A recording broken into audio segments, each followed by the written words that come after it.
Cast is now starting. All attendees are in listen-only mode. Hello, everyone, and welcome to our webinar, Understanding the MIPS Quality Category and Registry Reporting. All lines have been muted. We will have dedicated time after the presentation for Q&As. If you have questions throughout, simply type them in the questions section, and we will address them during the Q&A time. This webinar is being recorded and will be available on the iCare Leaders website by the end of this week. Our speakers for today are Julie Burt and Megan Fries. Both Julie and Megan are part of the MIPS Assurance team here at iCare Leaders. Thank you for taking time out of your busy schedule to join us today. At this time, I will turn the webinar over to Julie and Megan.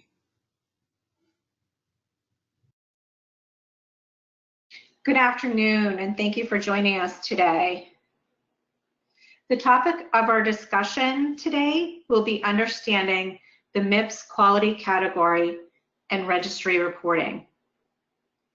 Megan and I will be providing you with a clear understanding of the quality category and the scoring, which is critical to the success of participants in the quality payment program. We will also discuss the registry aspects of quality scoring and options regarding registry reporting.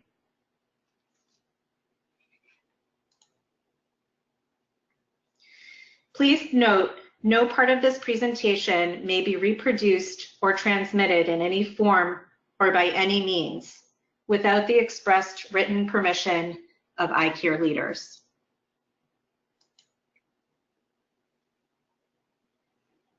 Let's begin with the MIPS quality performance category. CMS is required by law to implement a quality payment program. Performance within the quality payment program is measured in 4 areas, one of which is quality. The quality category covers the quality of care delivered based on performance measures. There are 3 types of quality measures: eCQMs, electronic clinical quality measures, registry-only CQMs, which are now described as MIPS CQMs by CMS, and QCDR measures, Qualified Clinical Data Registry measures, which are specialty-specific measures developed by Qualified Clinical Data Registries, or QCDRs. And what about APMs? Individual clinicians and groups in a MIPS alternative payment model, or APM, have different participation requirements, which vary by model and will be scored according to the APM scoring standard.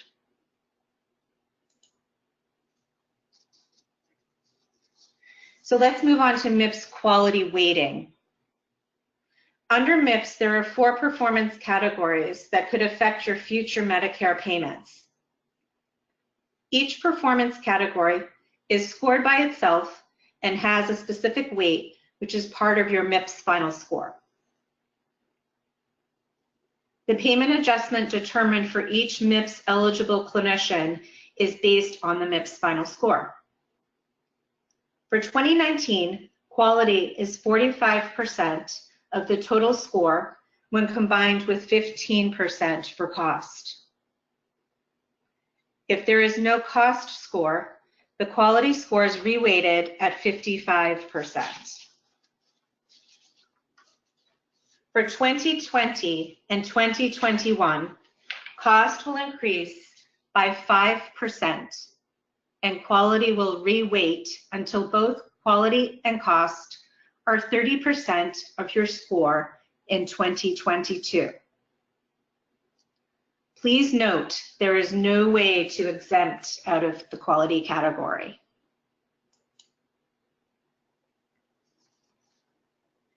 Next, we will discuss the quality reporting options in iCare. The reporting options for quality in iCare are registry reporting, claims-based reporting, and APMs, which, as we discussed previously, have different requirements. Claims-based reporting is only utilized as Plan B and is actually being phased out by CMS. That leaves us with registry reporting as the preferred option for reporting quality.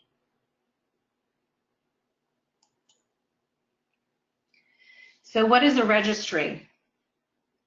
A registry is a private, secure database that systematically integrates patient data from multiple EHR systems and then facilitates the secondary uses of that data.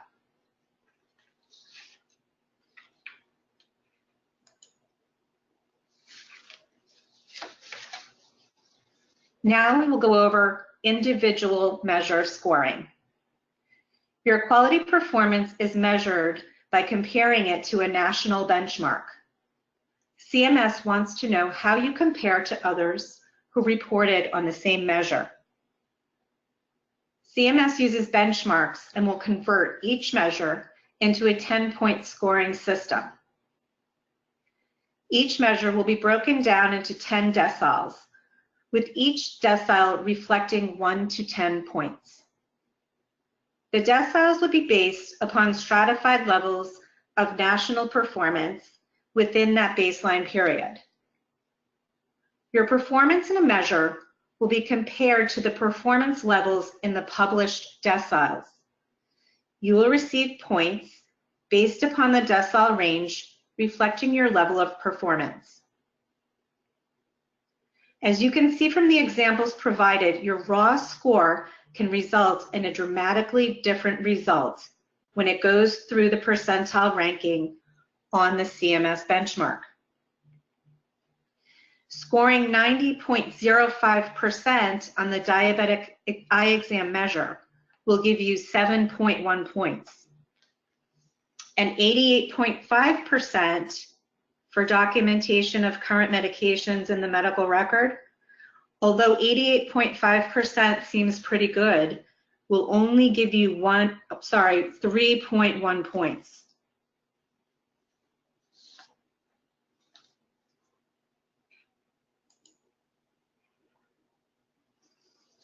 Let's go over the rules that apply to quality scoring for 2019. To meet the quality performance category requirements, you will need to pick at least 6 quality measures, including at least 1 outcome measure or a high priority measure. To meet the data completeness requirement, which is generally 60%, and to increase your opportunity to receive a higher score, you'll need to report on 12 months of quality data, which is the time period between January 1 through December 31 for the 2019 performance period.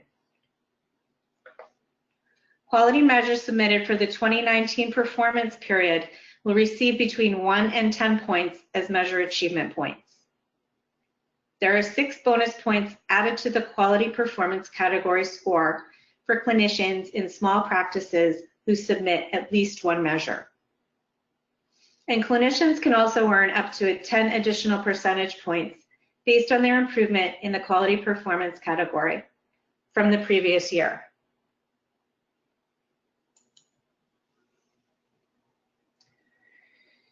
This is a quality measure reference tool that I've put together for you, and I'm providing this to you as a resource.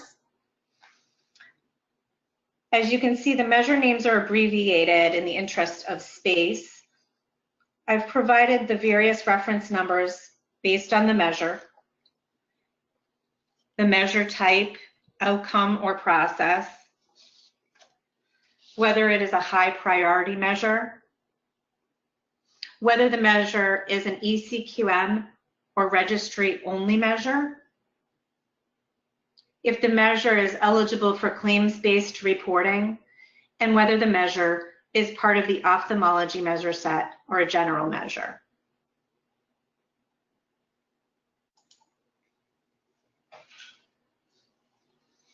At this time, I would like to take a few minutes to discuss some other registries of interest for you to consider when reporting quality. I've listed a few here: the National Cancer Database, the Diabetes Collaborative Registry, Public Health Registries, For ophthalmology, syndromic surveillance reporting are options in Kentucky and Ohio via their respective departments of public health. The purpose of syndromic surveillance reporting is to detect and track health events by monitoring and analyzing health-seeking behaviors. This information can then be used to target resources to affected areas and to keep the public informed of important developments. And now I will turn the presentation over to my colleague Megan, who will further discuss registries and go into further detail on some of the quality measures.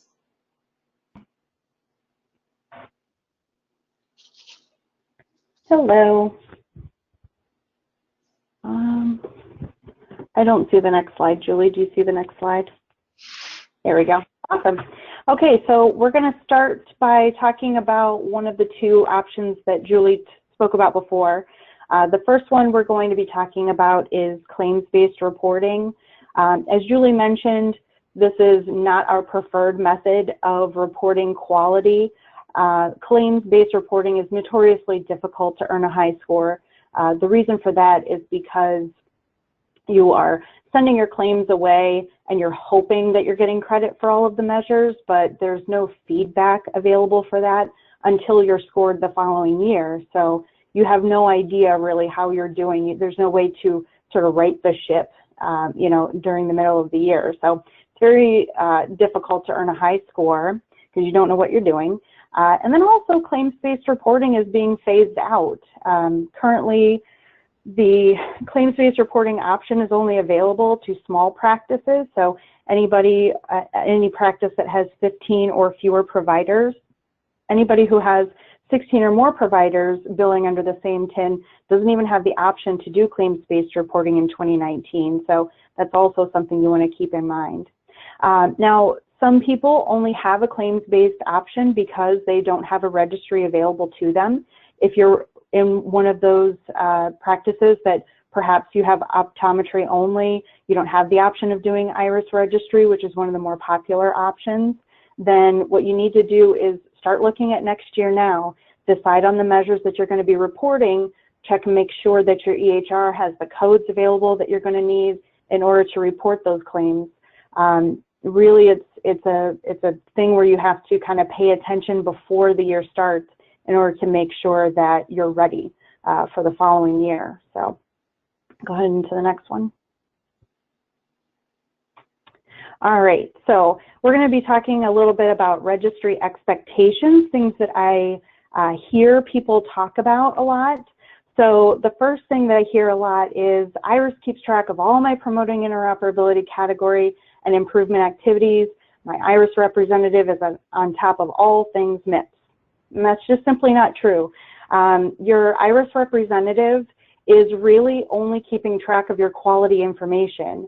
At the end of the year, when you go to report, you're going to have to manually type in any information for promoting interoperability and you know, check off the measures for improvement activities, even if you're attesting through IRIS. So they're not pulling any of that promoting interoperability category information from your EHR, and they only have access to the quality data. So they can't tell you how well you're doing in the promoting interoperability categories, or really kind of, I mean, sometimes they'll give you a little bit of guidance on the improvement activities, but you know, they aren't going to be monitoring you or helping you do that all year.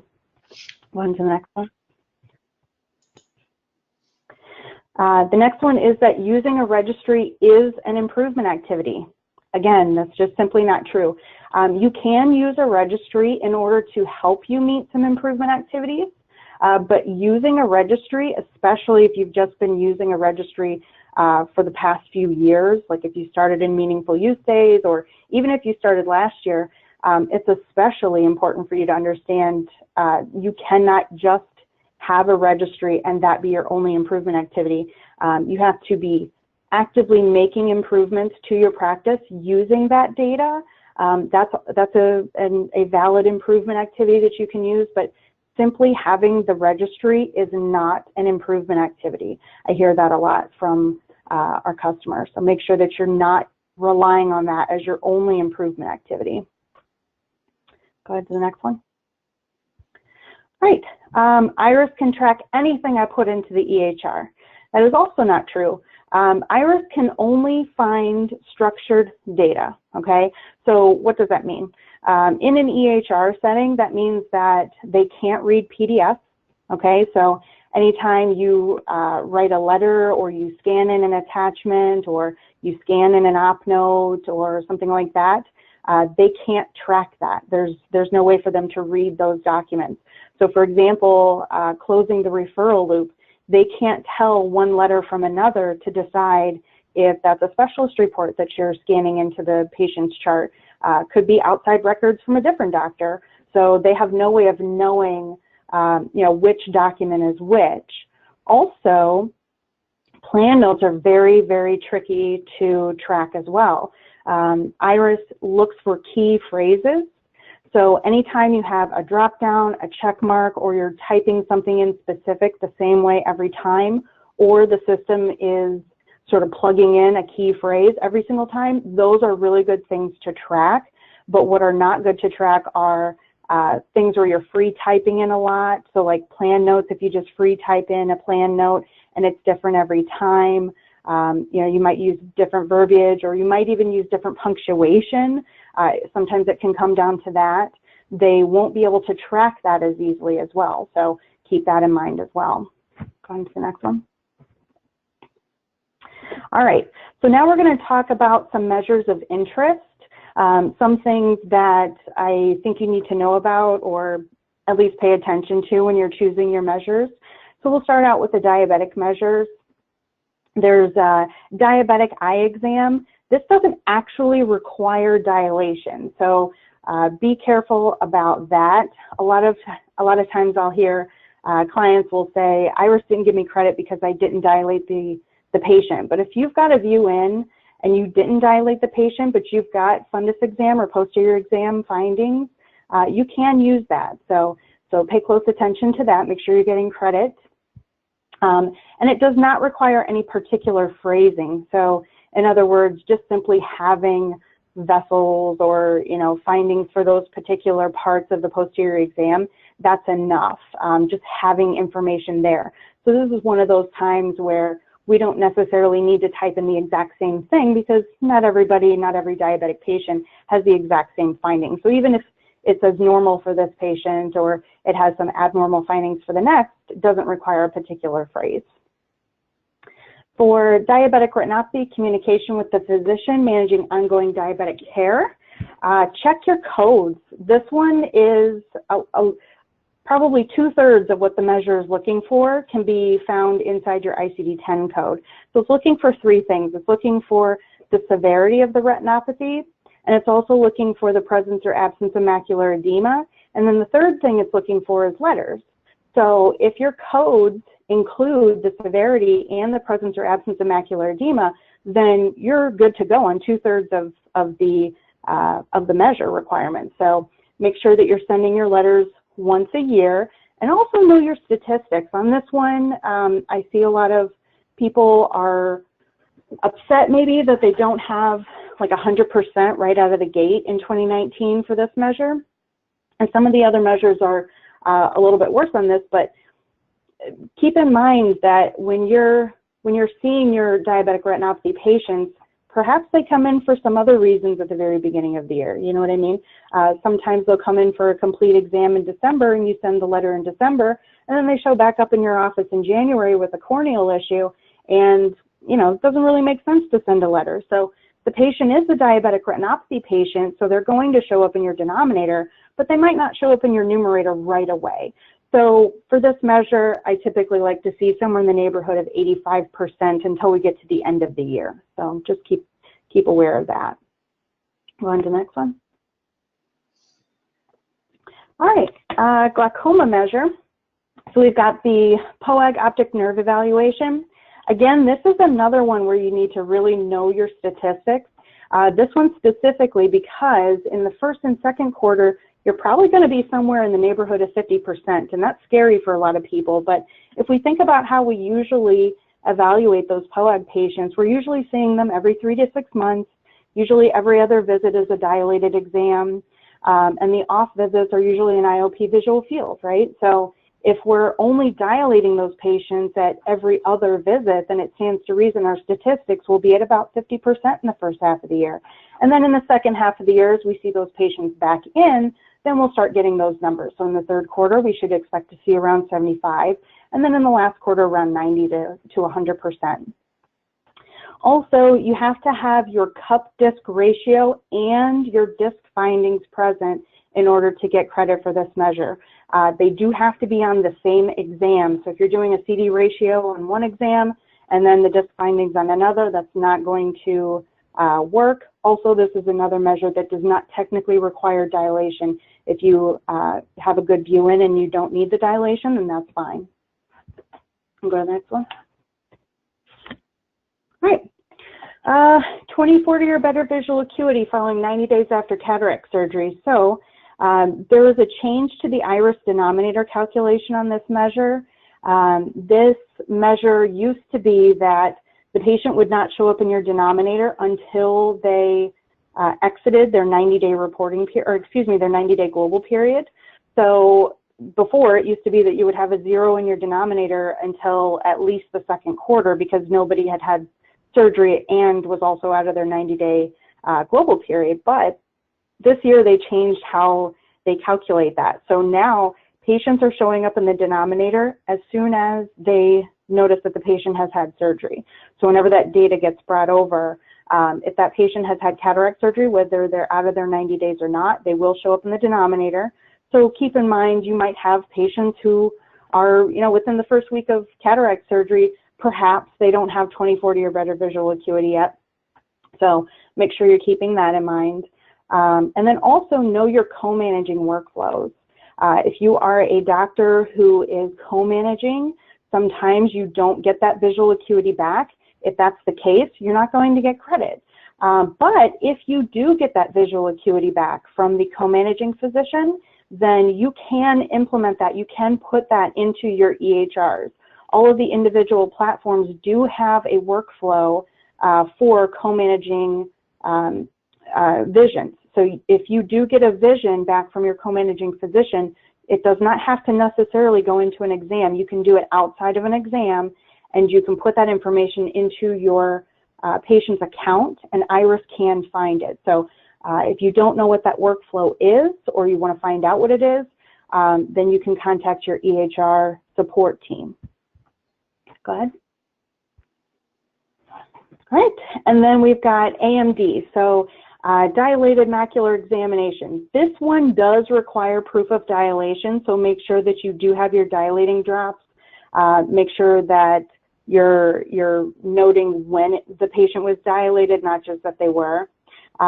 Specific phrasing is required for this one, so they are looking for one of four things. They're either looking for edema or no edema, atrophy, or heme. Okay, so one of those four things. So no edema, edema, atrophy, or heme. Those are the four things. So it can be one of those four things, and then you can say whatever else you want to, or any type of phrasing or verbiage that means those things. Also, you must note the severity of the degeneration as well. So make sure that you're doing that. And then this measure is topped out at 7 points max. So even though it's a brand new measure and, you know, IRIS is able to track it for you now, this measure is only going to give you 7 points maximum. So make sure that, you know, you're aware of that. You can go to the next one. Okay, so some practical takeaways. You only need to report 6 measures, so choose wisely if you can choose at all. And what I mean by that is that IRIS has told us that they will send all information, all measures that have data, even if you're not using them for a score.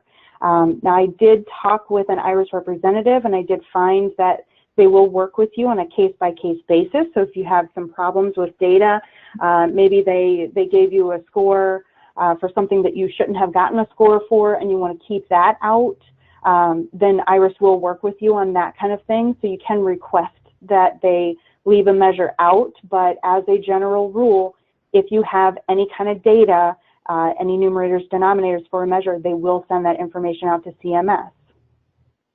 Also, be mindful of bonuses when choosing measures.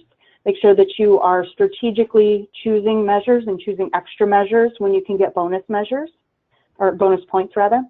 And then also physician compare 2019 data will be available in 2021. So what we're doing this year won't be published on the physician compare website until 2021. And CMS said that they will publish all data that is given to them. So that harkens back to the first thing. If IRIS is sending all information, including measures that we are not using for a score, they could be publishing, poorly mapped measures that maybe aren't giving you the highest score possible. So make sure that you're aware of that.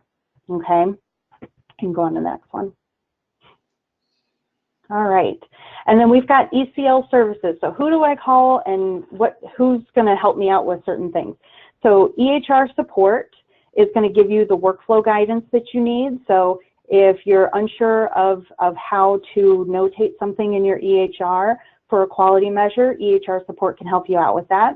They can also help you out with patient population reports. For example, sometimes a denominator for maybe cataract surgery is too low, and IRIS might ask you to provide them with a list of all of the patients who have had cataract surgery within a certain time frame. EHR support can help you with that. I'm also a MIPS assurance specialist. I'm a senior MIPS assurance specialist, so MIPS assurance is an add-on service that helps you out with all of your MIPS-related needs, or APM-related as they may be. We help you set goals, check your performance, help you validate your data. We check your IRIS dashboard with you, also advocate for you during IRIS meetings, help you map, plus all the stuff on the other side too, the workflow guidance and things like that. Go on to the next one. All right, that's it for me. Perfect. Thank you, ladies. There were a couple of questions that came through, so I'm just going to read them off, and Megan, you can speak to some of the answers. So the first question, who can show me how to submit the improvement projects and what exactly it entails? So improvement activities first of all, there's a whole different category with MIPS, and it's kind of a tricky issue. I will tell you that the other MIPS assurance specialists, Katie and Carolyn, they did a wonderful presentation last quarter. So if you go to the resource link on the iCare Leaders website, you can find a copy of their presentation. That's totally worth a watch. They go over the 10 measures that we suggest that we think are best for ophthalmology. Beyond that, though, improvement activities, really, you should have like a small group in your office that's sort of, making sure that you're doing what you're supposed to be doing for improvement activities. And that's, like I said, it's kind of a whole different category, so I'm not going to get into too many details, but your EHR is not going to be able to track it, and IRIS, your registry, is not going to be able to track it either. So it's really going to come down to the practice is going to have to take a little bit of an initiative and figure out what your measures should be, and making sure that you're meeting the requirements. Or you can talk to somebody in the MIPS assurance department. You get one free question, or you could sign up for MIPS assurance, and then we would help you out with that. Perfect. Yeah, and also Megan had mentioned that the on-demand webinars are on the website. If you guys can't find them, just email us at info@icareleaders.com, and we can help you find which webinar is going to fit best for what you're looking for. I did have a question about how would I get in touch with a MIPS assurance specialist? That's a good question. You can start with your EHR support and just say, hey, I need some help with MIPS. Can you put me in touch with the MIPS department? And they will send off some information to us, and we'll put you with whoever we think is best for your practice. Perfect. Can you give us some guidance on successfully completing PI and IA activities? Yeah, so we have a webinar for the PI category as well. That's what we call the PI category in MIPS assurance, kind of a joke. The PI category and the IA categories they both have their own individual presentations. Again, you can find those or email the one that Bridget just gave you, the info@icareleaders.com. But yeah, the PI category, I mean, they're their own complete categories. So I mean, we could do several presentations on PI alone and probably improvement activities too. But for PI, make sure that you are checking your report. If you have iMedicWare, then you have a report in your report section. If you are on any other EHR platform, then you have the RCP dashboard you can use, and that will really help you figure out where you're going with PI and how you're doing. And then as far as improvement activities go, honestly, just go to the qpp.cms.gov website. You can explore measures there and just look at the improvement activity measures. You can also request like I said, that presentation for IA. There is a document, and we lovingly refer to it as the short list, but there's a listing of 10 improvement activities that we think are best for ophthalmology practices. You only have to report them for 90 days, so if you don't like the one you're doing currently, you can switch over to one of the other ones. But that document is gone over in that presentation, so I definitely suggest those webinars. Perfect. For 20/40 after cataract surgery, is that best corrected? Kind of.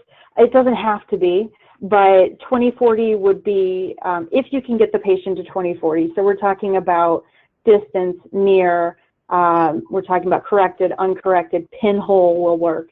You just have to tell Iris where are all the potential places that you can put that 20/40 in, and then they'll be able to find it. So really the key here is any way you can get that patient to 20/40 or better will work. You just have to tell Iris where it's going to be.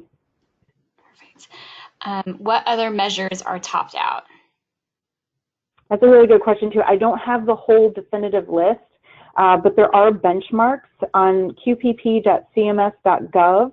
They have a benchmarks list, and you can go and there's like a list of 700 and something measures. I haven't picked out all of the ophthalmology ones perfectly yet, but you can look at that document. Also, if you go to qpp.cms.gov, they have a really lovely help desk.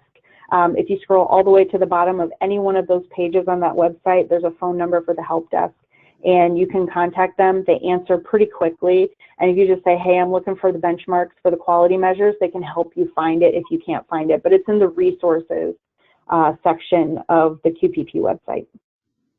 Perfect.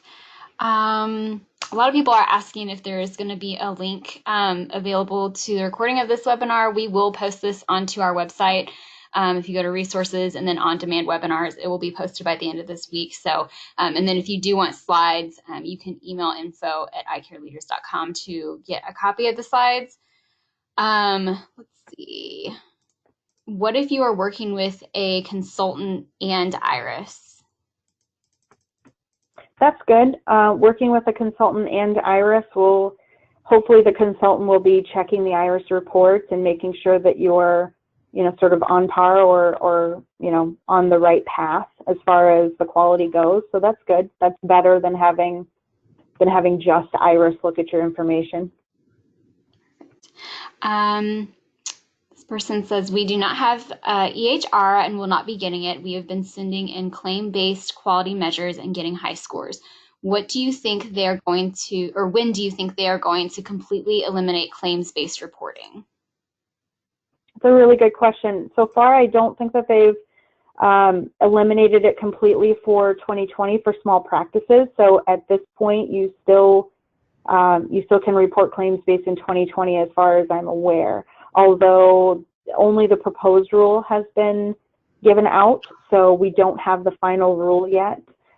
It's still in the comment period, so once the final rule comes out, then we'll know more about 2020, but it's the government, they change things every year, and sometimes they change one category more drastically than others, and so they could just leave it alone for a while, or they could take it away next year. We just really don't know. But the proposal so far says that you can still keep doing it next year.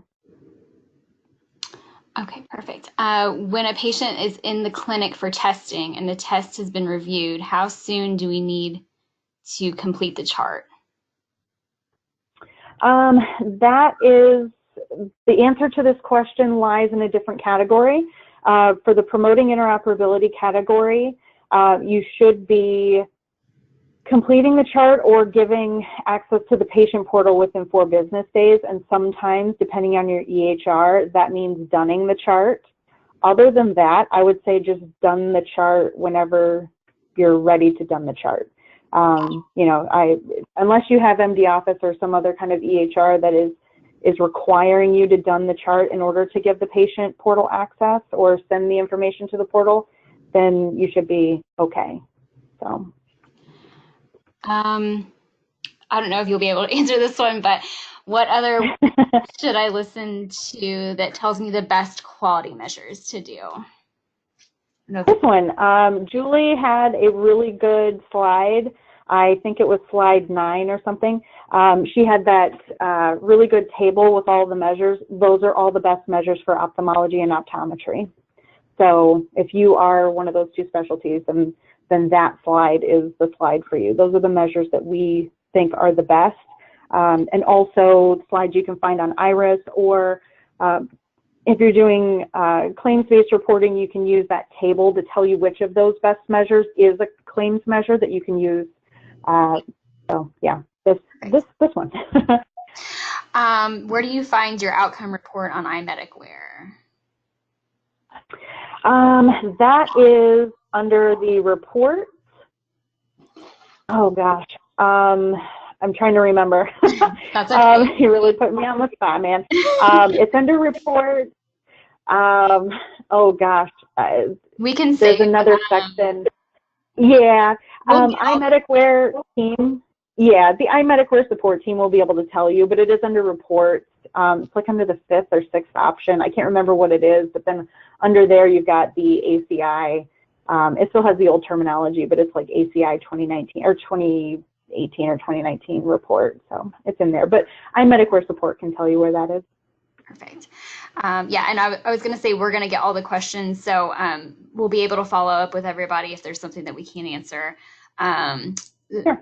And the next question is, what is the update on MedFlow version 9.02? How do the different MedFlow versions affect reporting?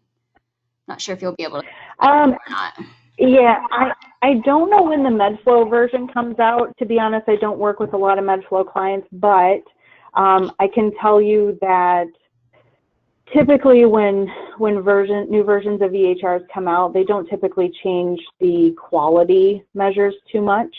They might make it a little bit better, but they usually, because the quality measures are registry measures, they can map dynamically, meaning that whatever you guys want to do, IRIS can usually find it, you know, within reason. So it probably won't change the quality measures too much. The only thing it would change probably are perhaps the promoting interoperability measures, but that's a really good question to ask your MedFlow team. Your MedFlow team should, support team, EHR support team, they should have the workflows for the PI categories. Those are the ones that are tracked within the EHR. Those are the measures typically that have changes to them. So. Perfect. Is there a final date as to when claims reporting will be phased out? Yeah, we kind of talked about it a little bit. There's no final date as of yet, but the proposed rule has come out. So far, it's okay for 2020, but when the final rule comes out is when we really learn what's happening for 2020. So basically, CMS puts out a proposed rule. They say, okay, this is what we're thinking about. What do you guys think? And they open it up for comment period, and then everybody complains. And then sometimes they listen to your complaints, and sometimes they don't. And then they come out with what they call their final rule. So, so in the proposed rule, it's still available for 2020, but in the final rule, we don't have it yet, so we don't know. But as far as I know, there's no date that they're officially phasing it out. Perfect. Yeah. The claim-based reporting, are the claim-based reporting that is being phased out the same as the non-ERH reporting? I don't know if that's supposed to say EHR, but.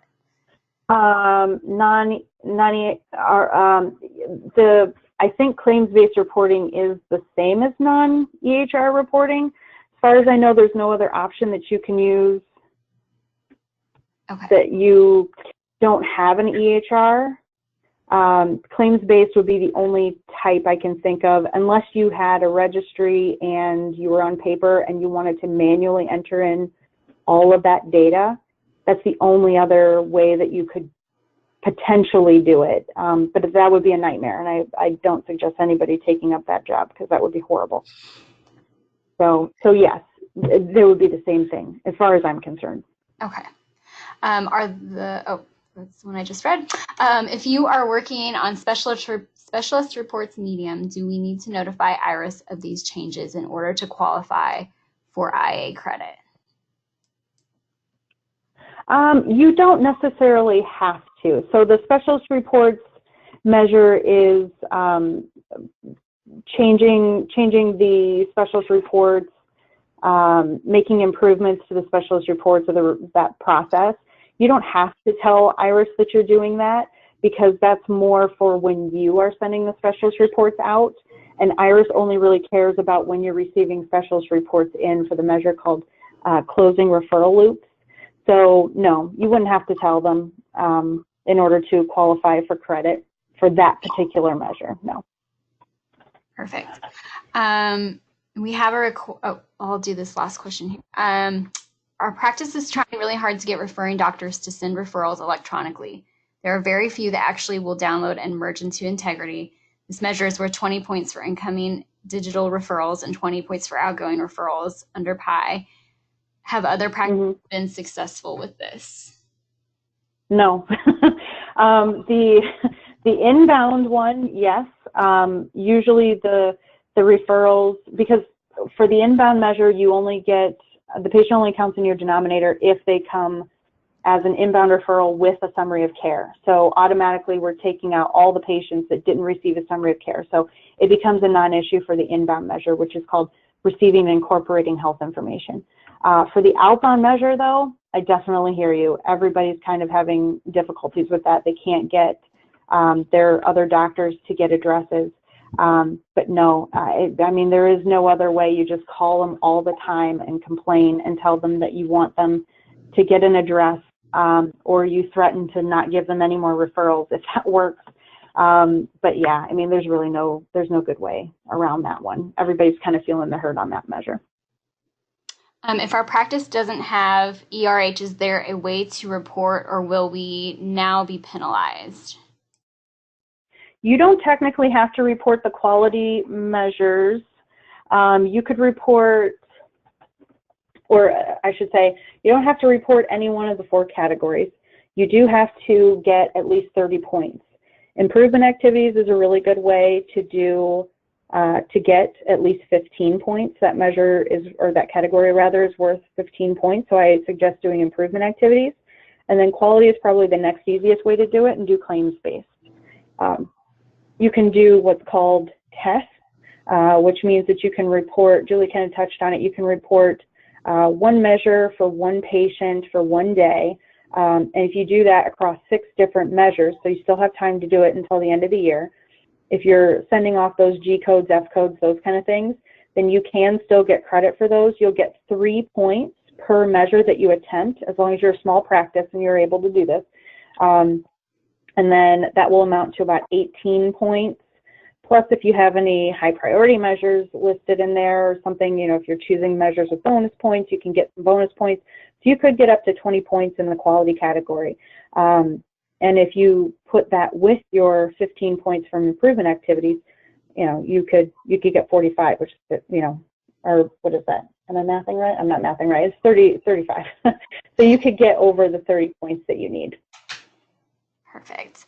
And then the last question is, we have a new physician out of residency. Do we need to report on this doctor for 2019?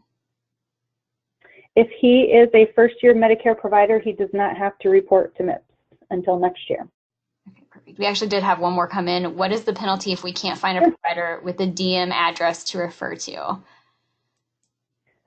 You will get a 0 out of 0 for that measure. Those measures are worth 5 points in your overall MIPS score, so you could still potentially earn 95 out of 100 MIPS points. Or if you can't find anybody to send you an inbound message either, then that would be, you know, just one message is all you need for inbound. But if you couldn't find anybody to do it, then you'll get a 0 for both of those measures, and then that would amount to 10 overall MIPS points, and then you could still earn 90 out of 100. So you would still be in the exceptional earners category. No big deal. Don't panic. Perfect. Well, that's all the questions that we have. If you guys think of any other ones, please feel free to email info@icareleaders.com. I just have 2 really quick things to go over. Julie, perfect. Our next webinar is going to be September 11th, and that is going to feature Matt Jensen, who is the CEO at Vance Thompson Vision and the principal and founder of Matt Jensen Marketing. So he's going to present on the challenges and solutions to marketing effectively to vastly segmented audiences such as LASIK, cataract, and specialty eye care patients. He will also share insights pertaining to how to increase your leads and engage your team, increase your retention, and also drive profits for your practice. So you can sign up for this next webinar at icareleaders.com. This webinar has been approved for 1 hour in category A of COE credits by the NBCOE. So if you do attend that, you're able to get those credits. And then the next slide, we're just going to go over quickly the summit that's coming up for next year, year 2020. We just wrapped up our 2019 event. So if we have any clients on the line, we have announced the date and all the information for our 3rd annual One User Summit. The summit will take place July 24th through the 26th of next year, and will be at the San Antonio Marriott River Center. Early registration is now open, so you can register for only $449 from now until September 30th. So this is a really great opportunity to come out and just learn more about your software, and also gain knowledge about the industry and network with your teammates and also your peers. You can go to eclsummit2020.com to learn more. Like I mentioned before, if you guys do have any other questions, if you need to make a request to get a copy of the slides, you can email info@icareleaders.com. Also, make sure to follow us on Twitter @icareleaders for summarized tips and action items from today's webinar. This concludes our webinar. Thank you so much for joining, and have a great day.